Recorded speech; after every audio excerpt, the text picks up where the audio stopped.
Oke cuy, video ini masih lanjutan kemarin. Tapi cerita awalnya agak sedikit pusing karena langsung lompat ke sudut pandang makhluk gaib alias masuk ke dalam pandangan salah satu phantom, hantu berleher panjang yang kemarin sempat muncul di cerita Hugh Legrand. So, biar nggak pusing, maka ini petunjuk simpelnya. Intinya, phantom ini mengomentari soal kekuatan Sara-Sara. Jadi cuma gitu aja, tapi di dalam format narasi isinya jadi panjang. Untuk lebih jelasnya, mari kita perhatikan sama-sama semua potongan cerita lengkapnya lebih dulu. Di lorong yang diterangi cahaya biru redup, phantom itu, Lady Lamentia, merasakan keganjilan yang tak pernah ia alami sebelumnya. Ia adalah penghuni Star Shrine Garden, sebuah ruang tersembunyi yang eksistensinya tumpang tindih dengan dunia nyata. Hanya mereka yang memenuhi syarat tertentu yang bisa melihatnya. Namun kali ini, batas itu dilanggar.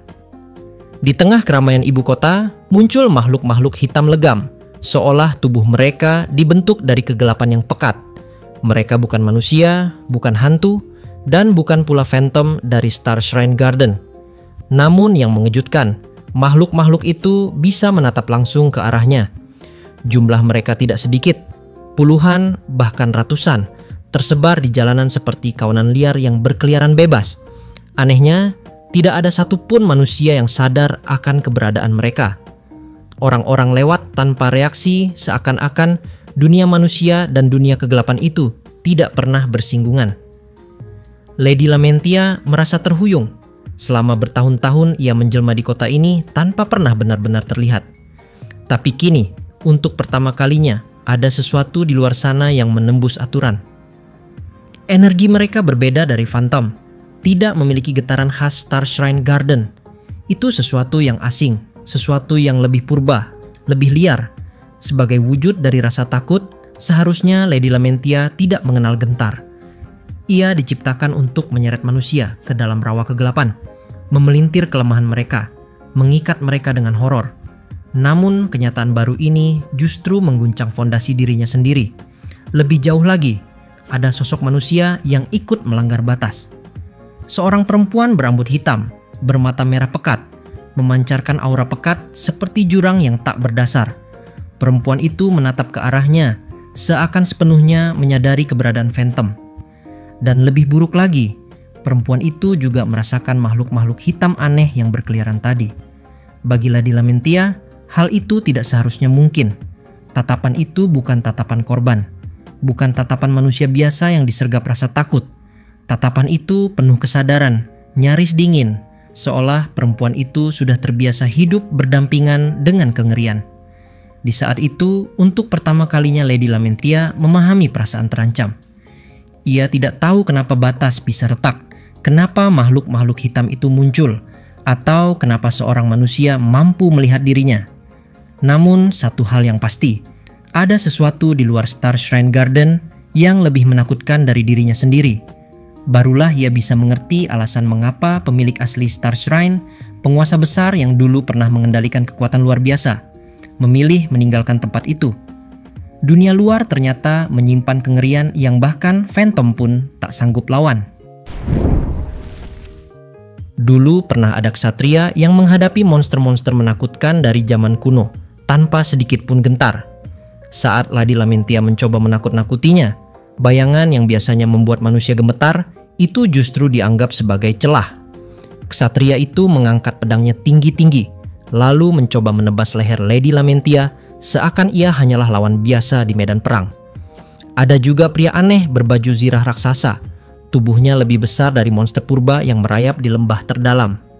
Setiap langkahnya membuat tanah bergetar, dan entah kenapa, mata kosong di balik helmnya bisa mengikuti pergerakan Lady Lamentia. Ia bahkan sempat mengejar. Tangan logamnya menjulur seolah hendak meremukan tubuh rapuh Lady Lamentia. Dan ada pula kabar dari kota lain tentang seorang pria aneh yang penampilannya menyerupai yokai dalam cerita rakyat. Wajahnya samar-samar meniru manusia batu yang mematung, tetapi aura yang memancar darinya jelas bukan milik seorang manusia biasa.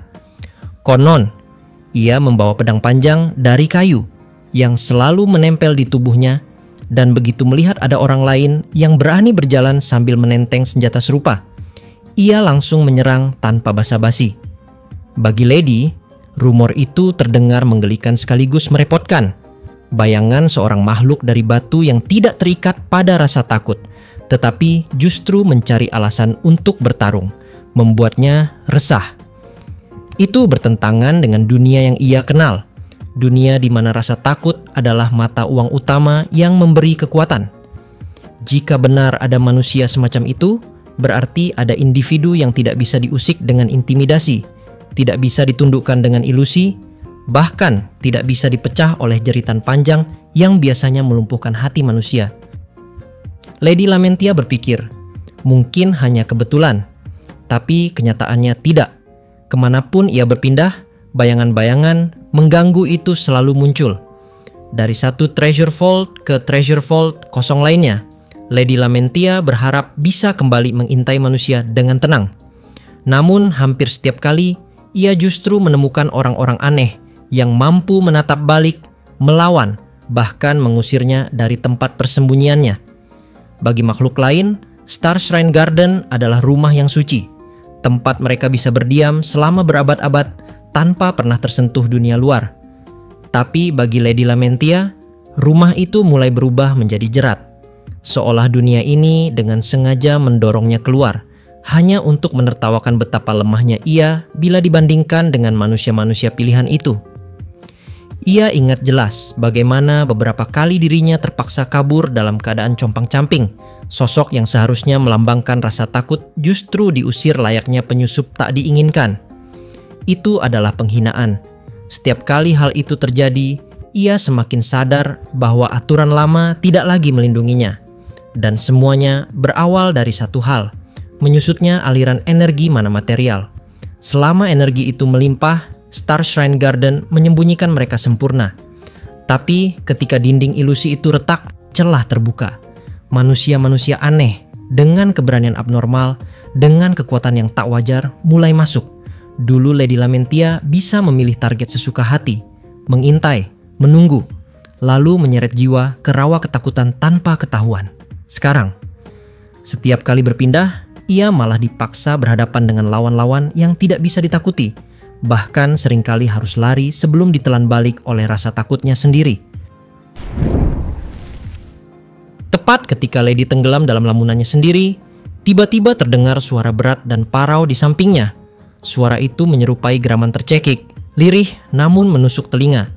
Entah sejak kapan, salah satu rekannya sesama makhluk gaib sudah berdiri di sana. Monster Digi, pembunuh 80 orang, sosok legendaris yang pernah menjadikan malam sebuah kota sebagai panggung lautan teror, menatap Lady dengan mata yang masih memancarkan sisa-sisa kilatan buas.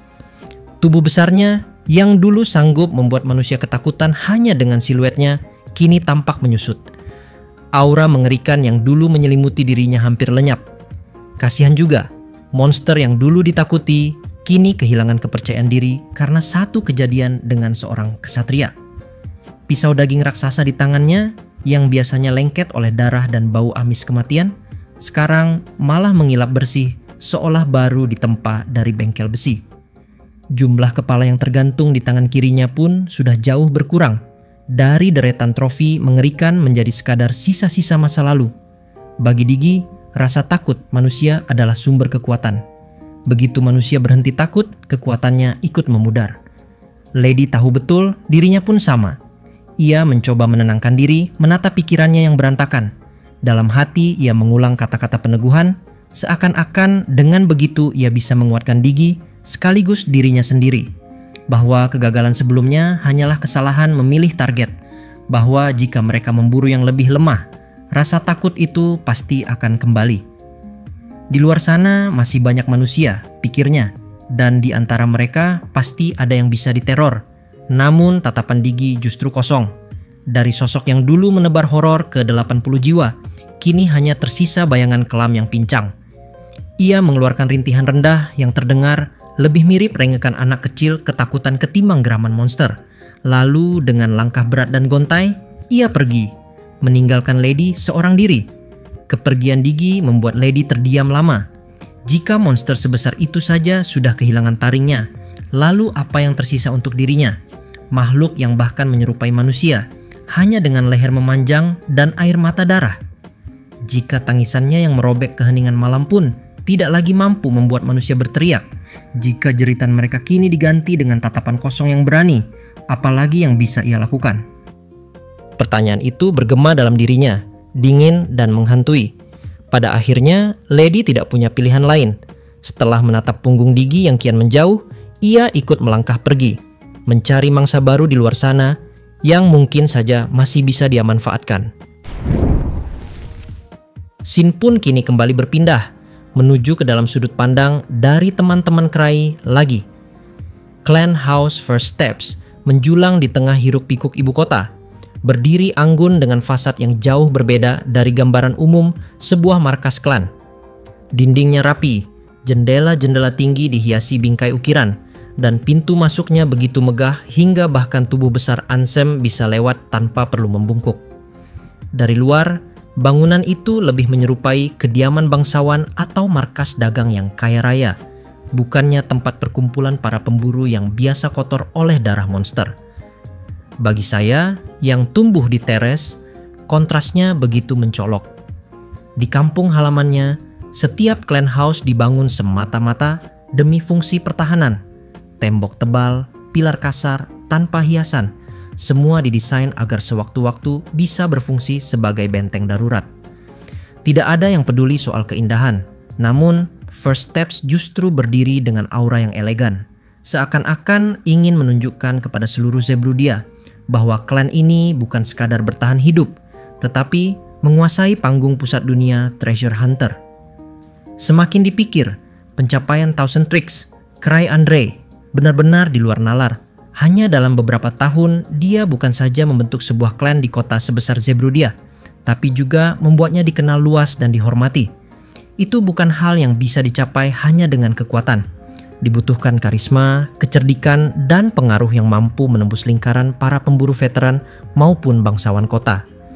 Saya merasakan perbandingan pahit menggerogoti dirinya. Dirinya yang selama ini hanya mengandalkan kekuatan untuk membunuh monster dan terus naik level, berhasil mencapai level 8. Prestasi besar memang, tetapi tetap terasa hampa ketika dibandingkan dengan pencapaian Cry. Kalau saja Cry tidak menolak kesempatan waktu itu, posisinya sebagai level 9 pasti sudah aman. Maka muncul pertanyaan yang menusuk. Apa sebenarnya yang kurang darinya? Mengapa pencapaiannya terasa sepi, sedangkan Cry mampu mengubah pengaruh menjadi sesuatu yang nyata, berwujud megah seperti bangunan di hadapannya? Saat saya masih larut dalam pikiran itu, suara langkah terdengar dari arah pintu besar. Seorang pria jangkung keluar, bahunya tegap, dengan busur panjang besar yang tergantung di punggungnya.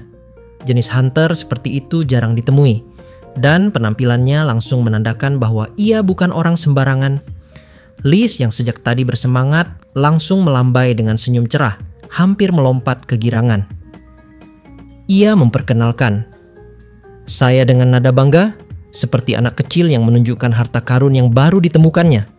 Ia menekankan bahwa inilah tamu istimewa Cry, orang yang sempat menolong saat ujian level 9. Dan dengan antusiasme yang tak terbendung, Liz menambahkan bahwa saya datang untuk sparring. Sven Anger, begitu nama pria itu, seketika terdiam. Matanya melebar, tatapannya terpaku pada saya seolah sedang berhadapan dengan sesuatu yang mustahil. Sementara itu, di dalam hati, saya hanya bisa menghela napas panjang.